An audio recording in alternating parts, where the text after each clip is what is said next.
Hello, James back here again to do another Star Trek episode. Kind of needed a break, so I thought I would commentate on actually one of my favorite episodes growing up. Again from the third season. This is Requiem for Methuselah. So let's hit play on your Netflix or Blu-ray or DVD or whatever. Again, we're watching Requiem for Methuselah. And the show starts. Here's what the encyclopedia tells us about this episode. Original series episode number 76, written by Jerome Bixby, directed by Murray Gold, stardate 5843.7, first aired in 1969, on my birthday actually. An immortal man tries to build the perfect woman, but she falls in love with James Kirk instead. That's not exactly how I would describe this episode, but it's a good starting point. What's happening here is McCoy and Kirk and Spock have beamed down to what they believe is a barren planet.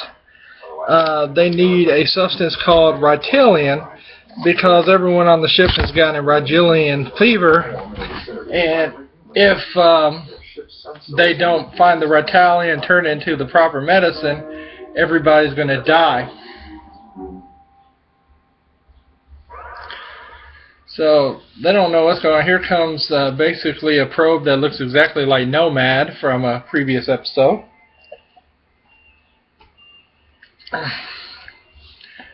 And we find out that this planet is actually owned by a man named Flint.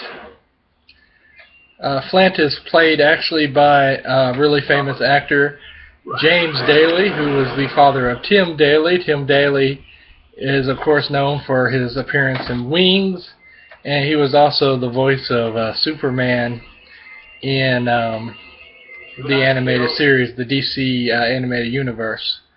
Not in the Justice League, though. So here we have James Daly. He's an older man.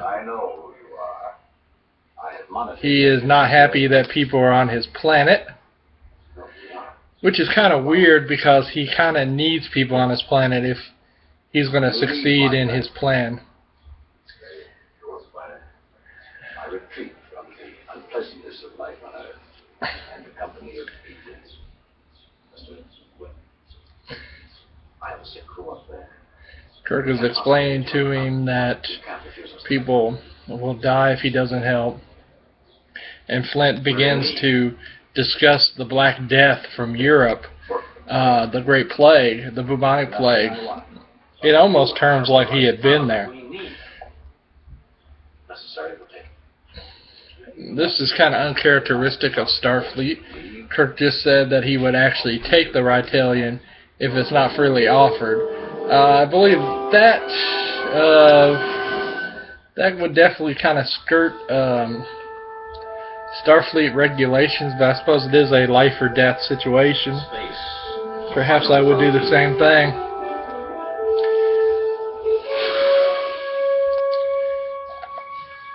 I'm not really entirely sure why I've always liked this episode.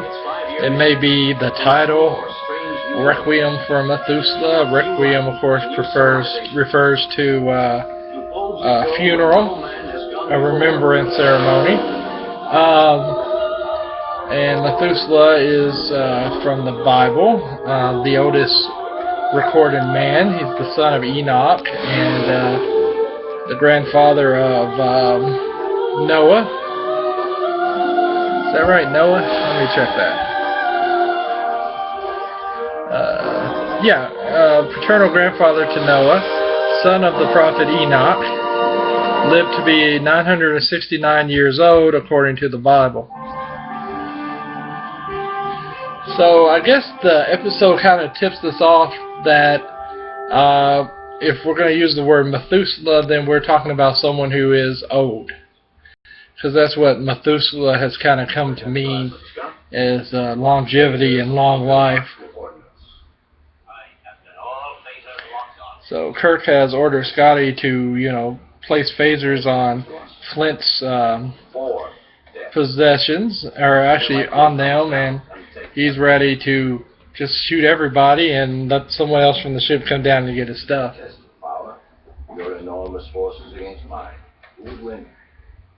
Flint is kind of an arrogant man. Unless you are certain.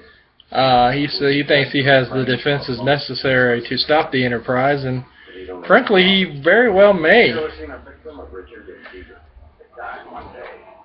Effects are like bubonic plague.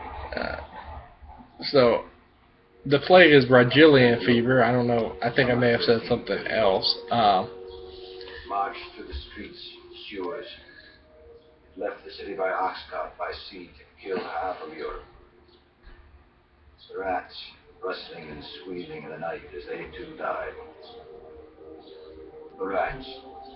Are you a student of history? Of course, the rats are, of course, blamed for the bubonic plague, and turns out that may be unfairly so. May have been fleas, maybe been guinea pigs.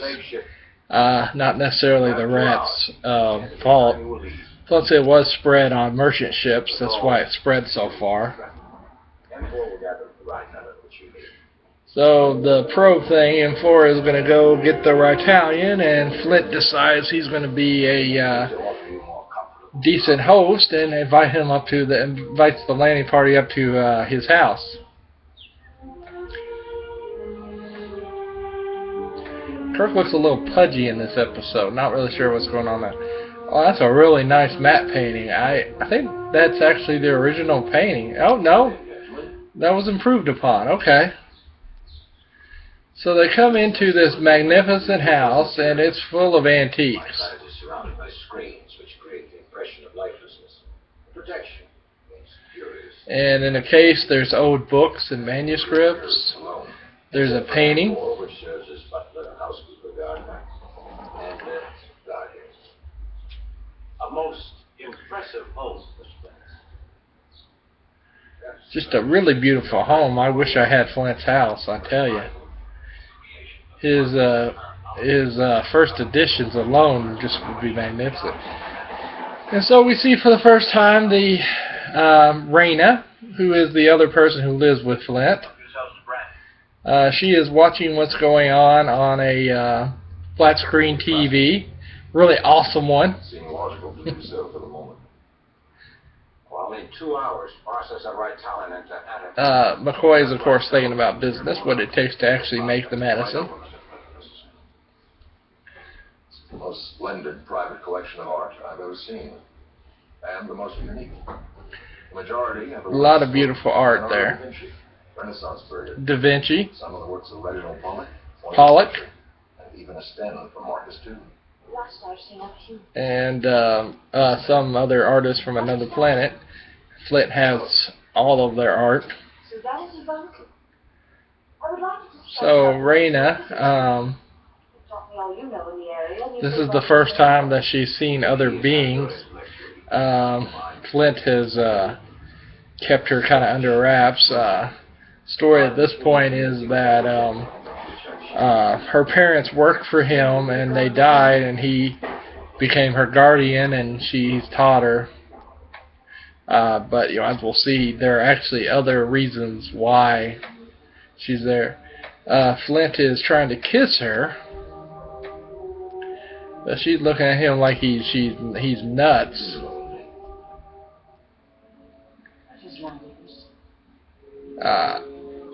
Flint asks her if she loved him, and she doesn't really seem to know what love means. Flower dying in the desert. She's very confused by this.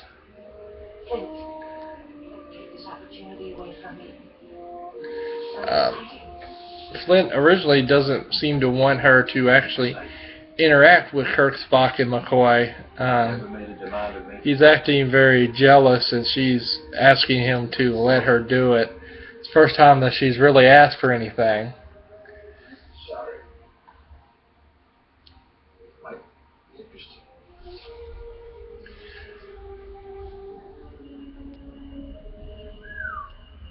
Sorry and Bradley, 100 years old. That's 100-year-old Sorry and Brandy. McCoy's going to help himself because McCoy likes the drinky drinks. I know you won't have one. Heaven forbid those mathematically perfect brain waves be corrupted by this all too human vice. Thank you, Doctor. I will have a brandy. So surprisingly, Spock actually decides to have an alcoholic beverage.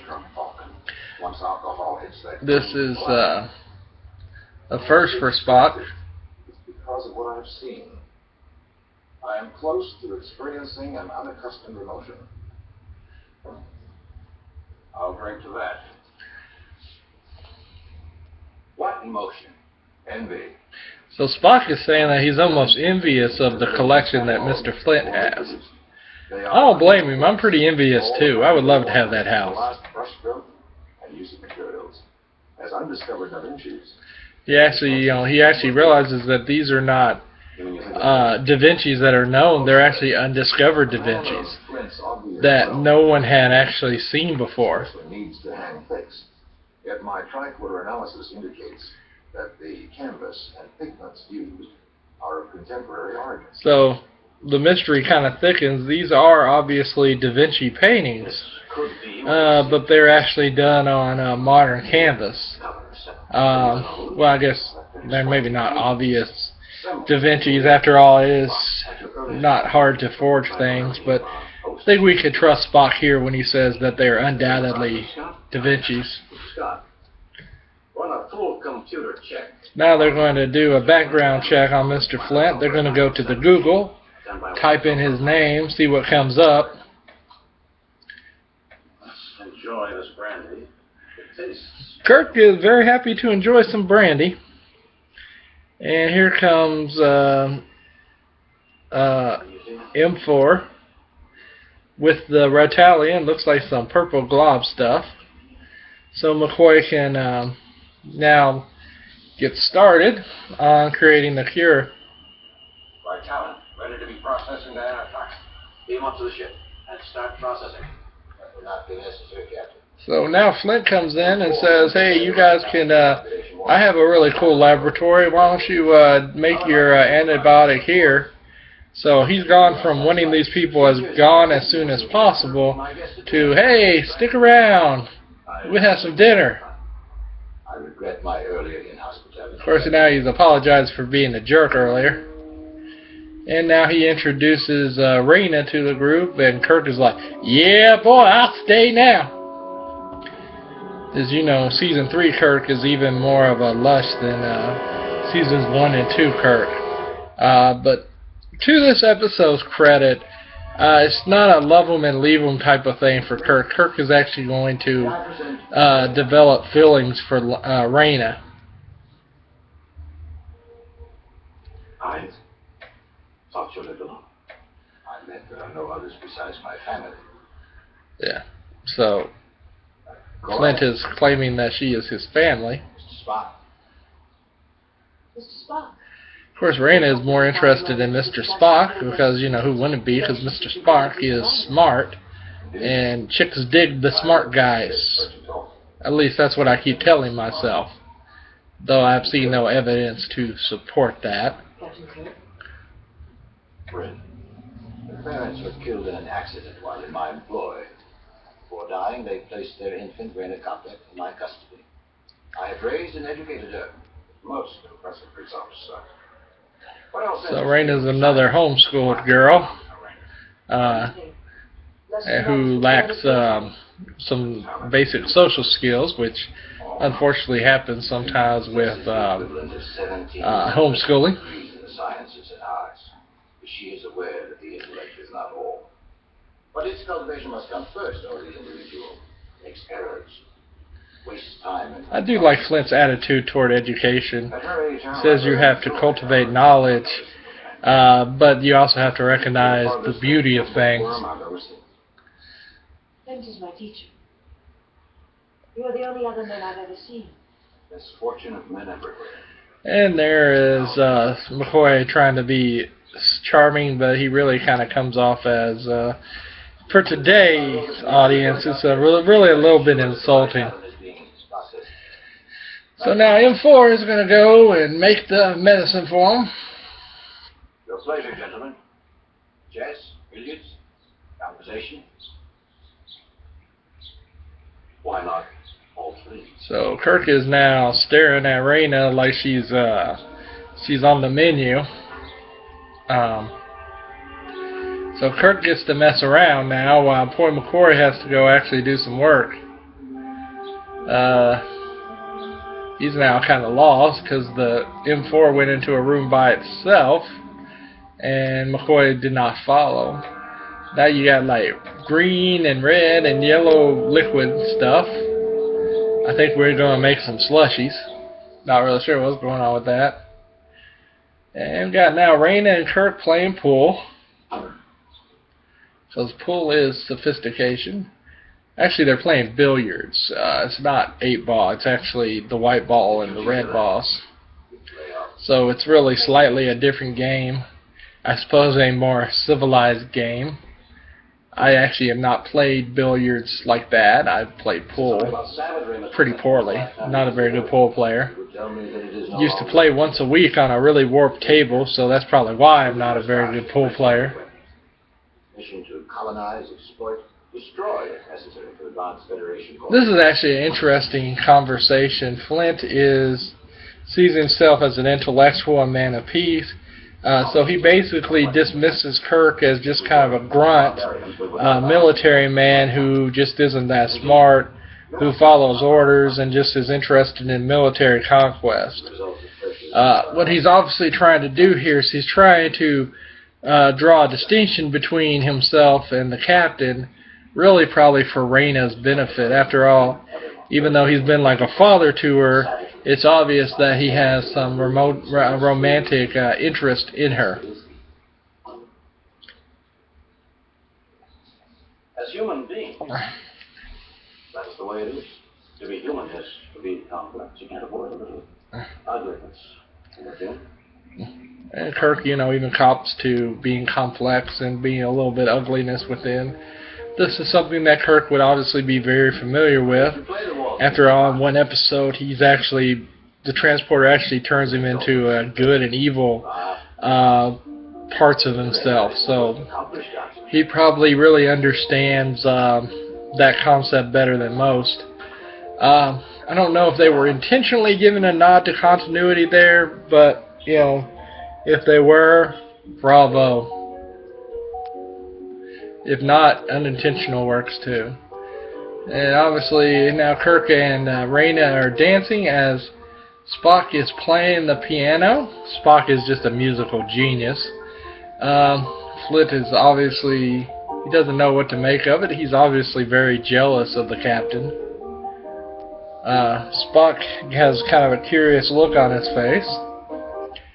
And the reason is going to be he's going to realize that he's actually playing a never-before-heard work of Brahms. Again, written on modern parchment. So apparently, M4 has created the whatchamajiggy medicine, and McCoy can now look at it to see if it meets the standards.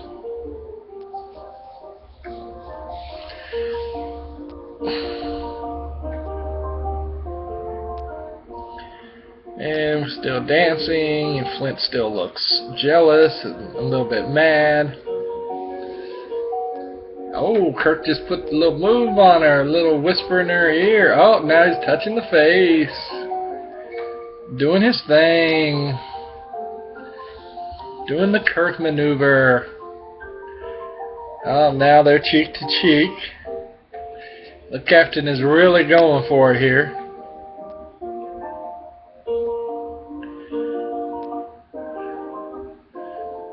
It's a pretty nice waltz.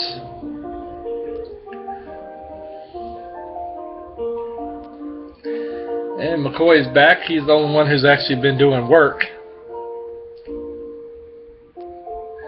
And he looks unhappy. Something wrong? Yes, there's something wrong. The right talent is no good. It contains beryllium. Ruh-roh. Part per thousand. Beryllium will render Stupid M4, not getting the job done right. Now they're going to have to get some more Rital and everybody dies. I should go with M4 to gather more. So Flint says he'll go with M4 and Welcome to join me, Doctor. Thank you. McCoy, I guess, will go too. Nearly 2.5 hours. I guess we got time to get in under the wire. I've never seen it before. The speed of that robot. It'd take us twice as long to process that stuff. But would we have made the error? Jim, what if all the right talent on this planet came to Earth? Well, if it does, everybody's gonna die, Bones. Keep an eye on procedures. But at least you three are gonna live because you know you are in the opening credits. This waltz I just played is by Johannes Brahms. Captain, it is written in manuscript. An original manuscript in Brahms' own hand, which I recognize. So, it's totally unknown. Spock recognizes Brahms' handwriting. And yet, and he knows that it's unknown and that it's on modern parchment, so he knows something's up. Stay here. Kirk is, of course, more interested in figuring out the Rytalian thing. So Spock's really the only one at this point. Well, that he's interested in the girl. So Spock's the only one just kind of really thinking about stuff right here. And we're in the room with the slushy dye again. Yeah, this is just a beautiful house. I would love to have this house.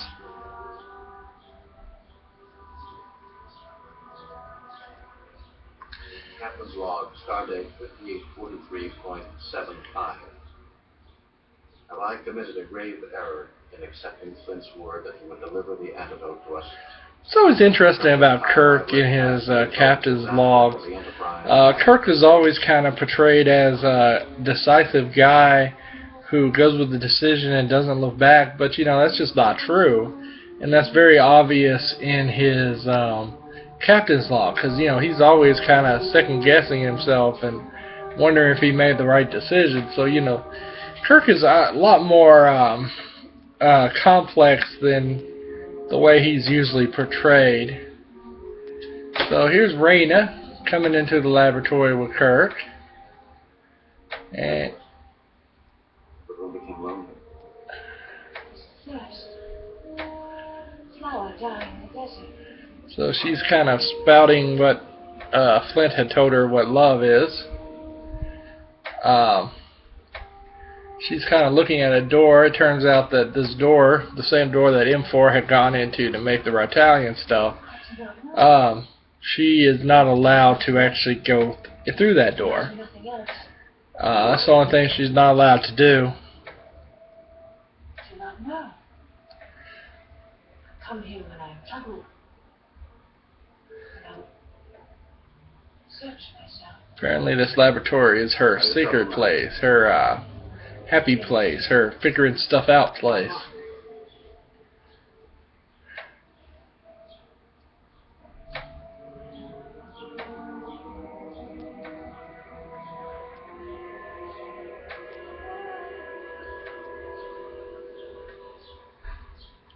Are you happy? Kirk asks her if she's happy, He's the greatest. you know, hanging out with that old dude instead of him.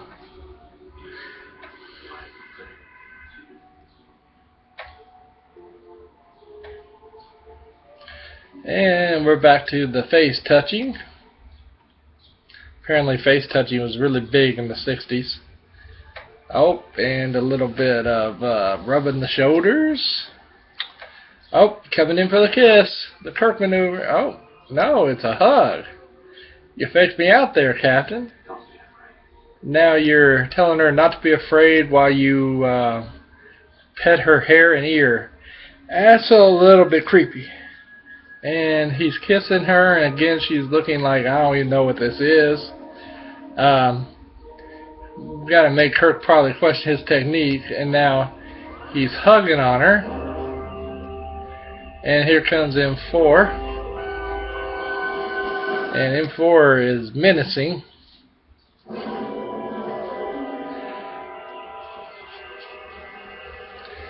And Kirk pushes the girl away so he can deal with this menace of this floating salad colander, I should say. And it's kind of stalking him. Oh, orange light. Uh-oh. That's not good. Stop.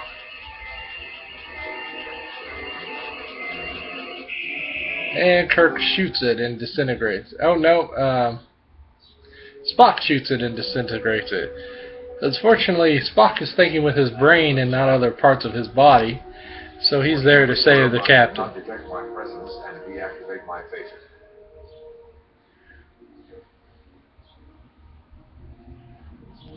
Huh. Of course, they also destroyed the machine that could actually, make the drug in the needed time, but whatever. That's fine. M4 was programmed to defend his household inspectors. So obviously M4 thought that Kirk was trying to harm Reyna. They thought you were attacking. And he did frankly get a little creepy there, so I can understand. Right now, correct? Oh, hey, M4 is back.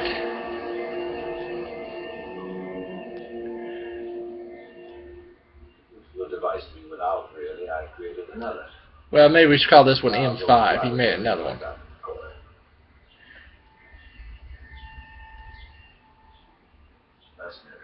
Be thankful that you did not attack me again.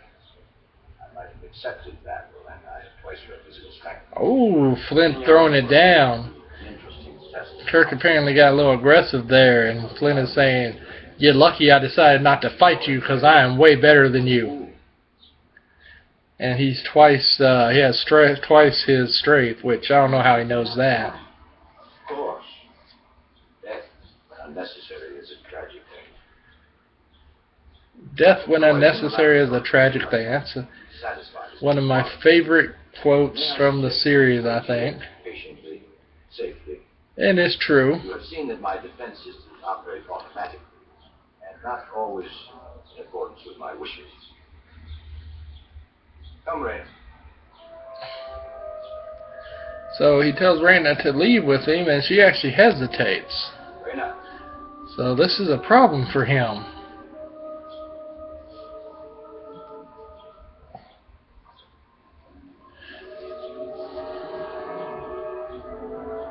I don't like the way he orders her around. Oh, Kirk is jealous now. He tells Spock that he doesn't like the way he's ordering her around, and Spock is like, "You really need to calm down." Young lady should encounter her again. Our host's interests must be confined to art and science. So Spock points out that, while he might like the girl, it's obvious that Flint does too, and he's just oblivious to it. Yeah, you kind of missed out on the signs there, Kirk. That is a beautiful chair. I want that chair.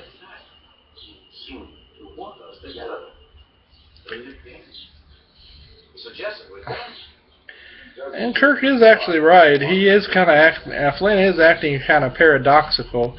He's kind of pushing Reyna and Captain Kirk together, but at the same time he's extremely jealous of it. But he does have a plan that we'll see. Little FaceTime for Scotty and Uhura.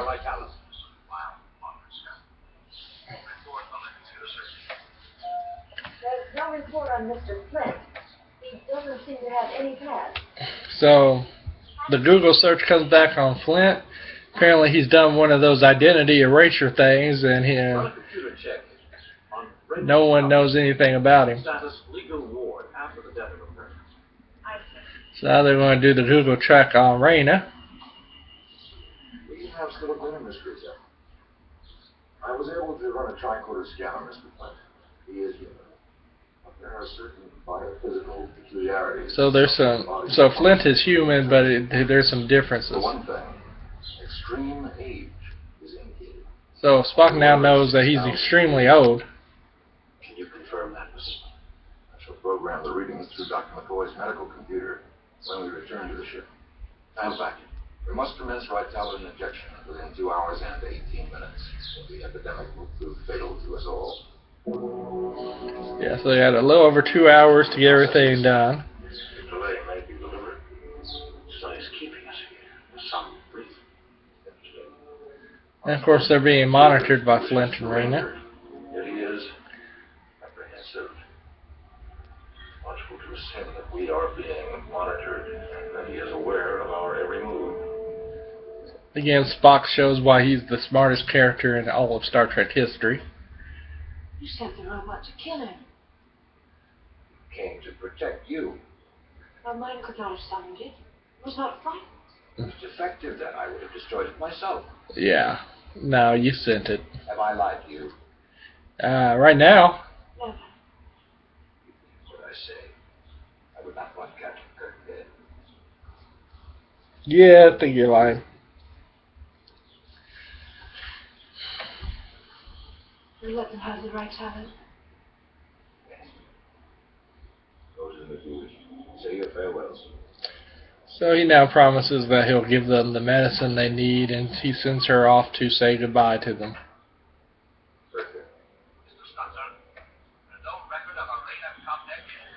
And Reyna apparently doesn't exist either. No ward of custody. No background at all in any computer banks. Like Flint. Kirkman. Why? Flint. People without past. What hold does he have for us?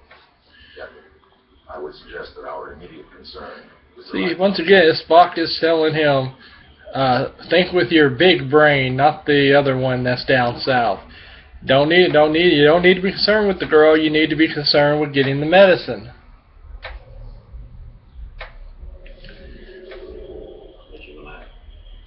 And here's Reyna. Of course, Kirk is going to put some more moves on the girl. She looks upset. I don't want to say. And she says she's there to say goodbye, and he doesn't want to say goodbye. Yeah, maybe you need to say goodbye. It's a little bit creepy, Kirk. You just met her. I had a friend once who told a girl that he loved her on a first date and wanted to marry her, and it didn't turn out very well. This is the same kind of vibe I'm getting from Kirk here. It's just you don't jump to this so soon. It's not good.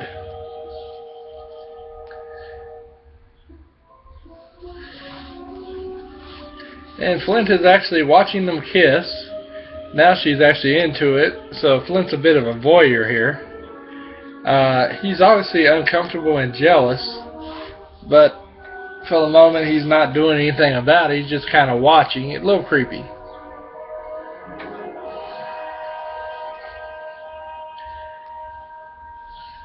And now he just turns it off. Last tender encounter, Captain Kirk. And your usefulness.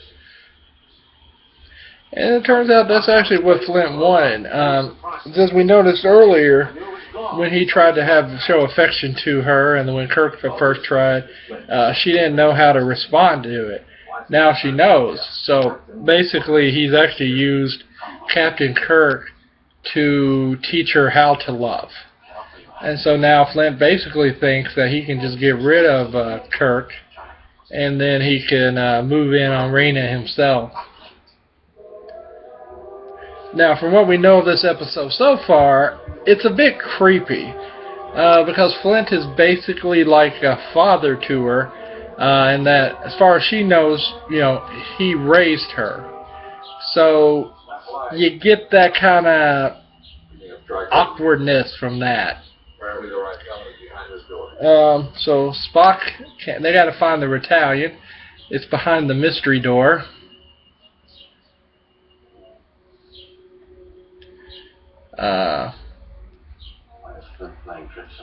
Kirk is trying to figure out how to open a door. Not his finest moment. Let's not disappoint the chestnut. Lasers on full speed. Oh, and as soon as they're about to shoot the door just opens for them. This is the time you yell at the screen, "Don't go in there! It's a trap!" There may be dangers within. And Spock is actually trying to talk Kirk into not going in there. Get to the point, Spock. And of course, Bones is saying, "Why are you doing this, Spock?" Basically, this is another example of everybody would be happier if they just did what Spock said they should do, and it's good. So they come to another door. It opens for them. And we're about to have the big reveal. There's the Retaliant. They need to get that up to the ship because you need to save people. Right time.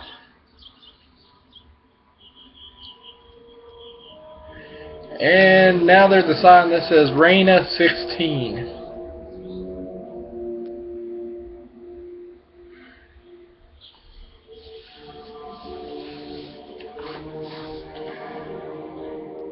And there's a body under a sheet. Kirk is, of course, going to pull back the body. And it's basically a bald human female, about the age of 16. So now we know what the secret is. Reina is an android. And Flint built her, actually even with human memories, and basically would redo the android every year to simulate actually growing up. And what we're going to find is the reason he did this was not because he wanted a child, but because he wanted a mate. As Spock has already told us, Flint is extremely old. And so he probably felt that this was his only shot at really having a mate, because he doesn't know how long he's going to live. As far as he knows, he might be immortal.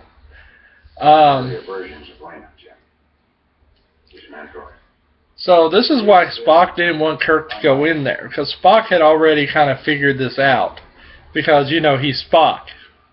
Where the centuries of loneliness was end, your collection of Leonardo da Vinci masterpieces, they appear to have been recently painted. Temporary canvas with temporary materials.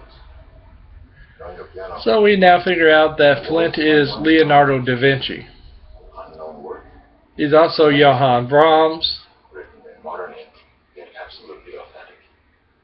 As are your paintings. I am Brahms.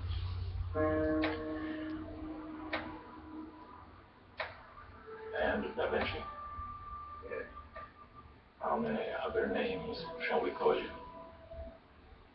Solomon, Alexander, Lazarus, Methuselah, Merlin. So he's actually been Methuselah and Lazarus, Lazarus of the Bible, whom Jesus resurrected. He's also been Merlin,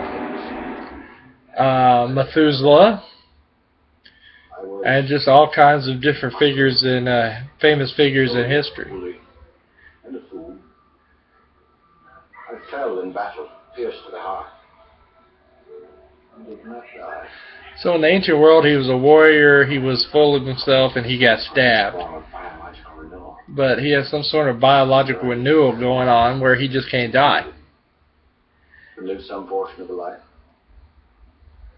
Pretend to age and then move on before my nature was sustained. This is actually very similar to a Twilight Zone episode called Long Live Walter Jamison, which I very highly recommend, where you have the same deal with the main character has figured out how to become immortal. And he's lived throughout history, and then ultimately his last phase of his life is he's a history professor because he's lived it. But Flint here, he tells us that he's tried to live portions of a life, and he's been married, and you know, he's basically outlived everyone he's ever loved. So that's why he left Earth, and that's why he built Reina. Because he wanted to not be lonely anymore, and that's understandable. I could not love her more. I hoped I was wrong. And of course Spock knew, and Kirk is a little upset that Spock didn't tell him. So now they're about to fight over Reina, because he felt that Kirk learning that she was an android would kind of end his interest. What's actually interesting about Flint, back when Star Trek comics were actually done by DC, in the Star Trek universe, Flint was actually an alternate universe Vandal Savage. Vandal Savage is a very interesting villain in the DC universe. He is immortal, and he eventually figures out that he's the guy who should be in charge, and he continually tries to take over the world. He's an enemy to the Justice League. So it's nice how DC actually incorporated that character into their Star Trek line. So now Flint is playing Dirty Pool. He's basically miniaturized the Enterprise and put everybody in stasis. You had no chance. And Kirk even looks in through the view screen to see what's going on. Though I don't think the view screen actually works like that, but moving on. Why? I have seen 100 billion fall. I know that. So now that Flint will doesn't want to ever let them leave. He wants his privacy. And he just kind of waves away the 400 people, saying that he's seen billions of people die in his lifetime. 2,000 years. You will know the future, Captain. Basically, he's saying, well, I'll just keep you in stasis for a couple thousand years, and then I'll let you go along on your way. From cruelty and barbarism throughout your enormous life, yet now you would do this to us. The flowers of my past. I hold the nettles of the present. I am Flint now with my needs. What needs? So he's actually trying to be kind of selfish here, and honestly, you'd probably be pretty selfish if you were thousands of years old too. At last, Raina's emotions have stirred to life. So now that's the whole point. Raina's emotions are now fully realized. I tell you, in the Star Trek Next Generation, they really make a big deal of how awesome Data's creator was. Well, man, in the original series, there were about 3 or 4 guys who were way better at making androids. I guess they kind of forgot that as they made the Next Generation. I mean, these androids are perfect. They actually look like humans. Data doesn't even have the proper pigment. Go back my ship. Your secret is safe from us.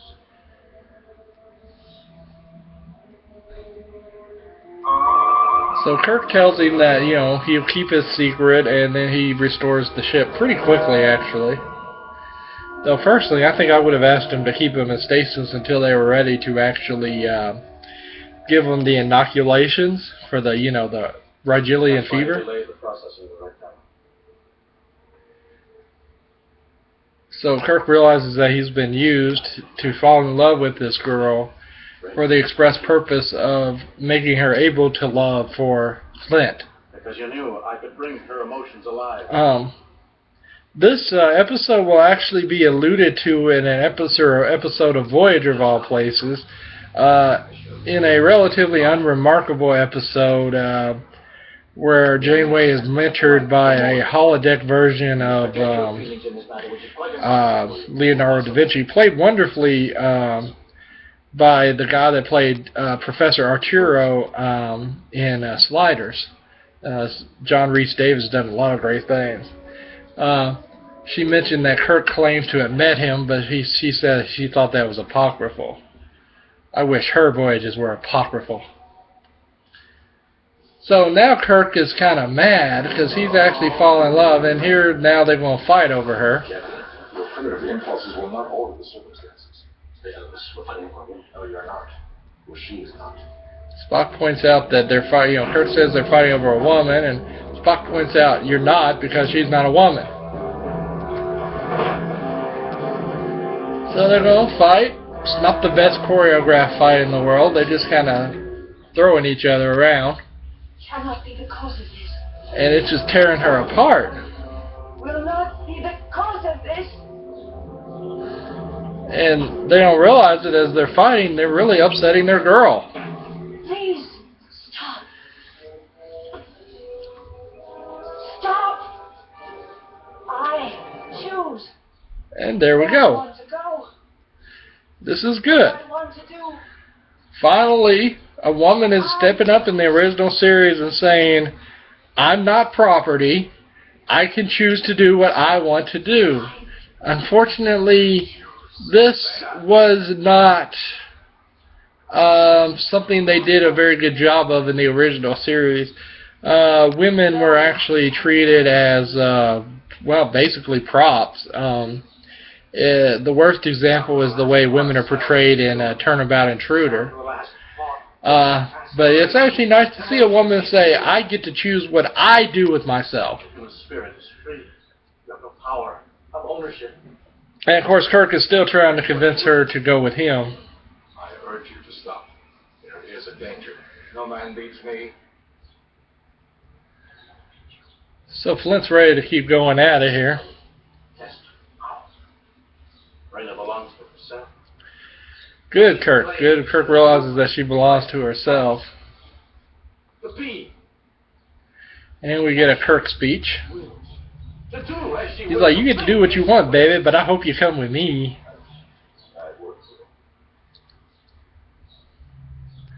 And, she just looks, she looks terrified. And, of course, he wants her to come with her. Flint wants her to stay. And it's very obvious she loves both men for different reasons. She sees Kirk probably in a romantic way, and she really does see Flint as a father. That's kind of the problem with the way that he decided to create her. No.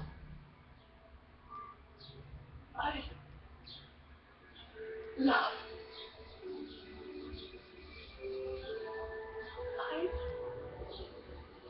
No. And she says, I love, and then she collapses and she is no more. So that experiment didn't work very well, did it, Flint?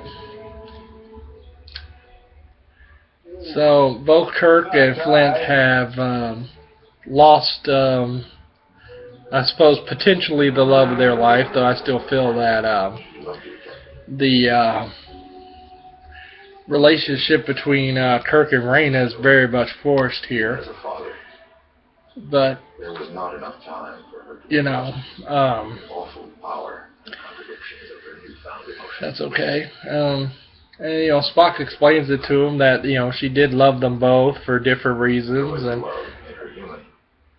it's a really interesting that it's the highly logical, half alien science officer who has to explain how she loved them. But that's just what Spock does.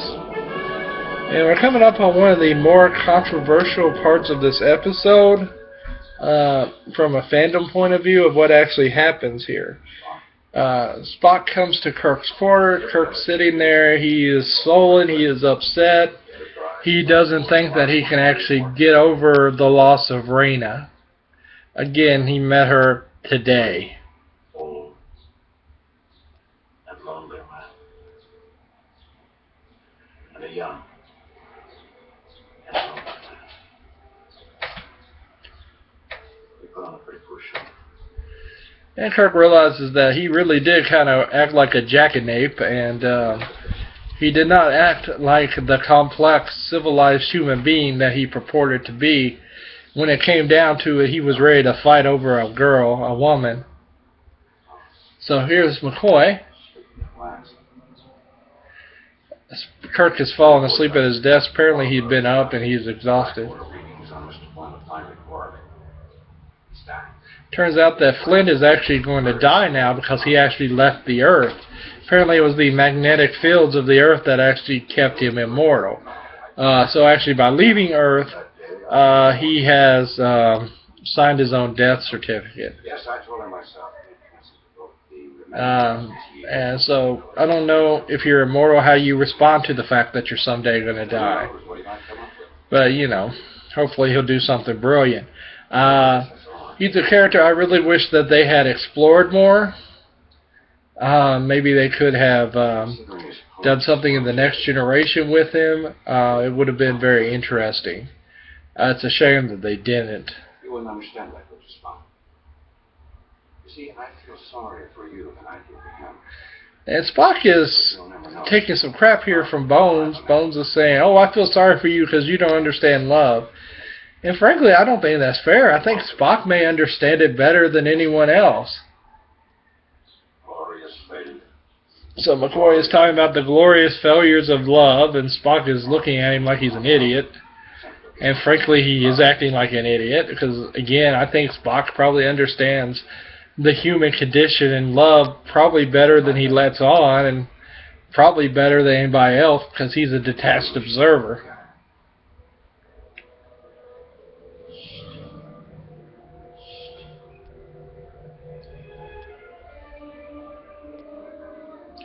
So here we come up on the controversial part. Kirk has said that he doesn't think that he could live without her, and he's very, very upset. So Spock puts his hand on his face, like the Vulcan mind meld.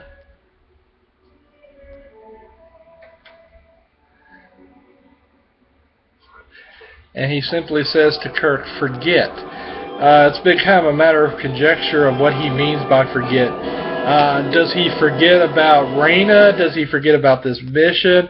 Or does he forget about the feelings that he had for Raina? Obviously, if Janeway knows that Kirk has said he had met Da Vinci, he obviously did not lose the memories of the actual event. So maybe Spock actually helped him to forget his feelings of grief. Or just maybe doesn't remember Raina as part of this all, which would be kind of strange. But that actually becomes kind of controversial in some fan circles. Plus, there's also the question of, does Spock even have the right to forcibly take away his captain's pain, his friend's pain? His heart's obviously in the right place, but, is it the right thing to do? Well, I appreciate, hopefully someone listened to this. I appreciate you watching along with me, and I hope everyone has a pleasant evening.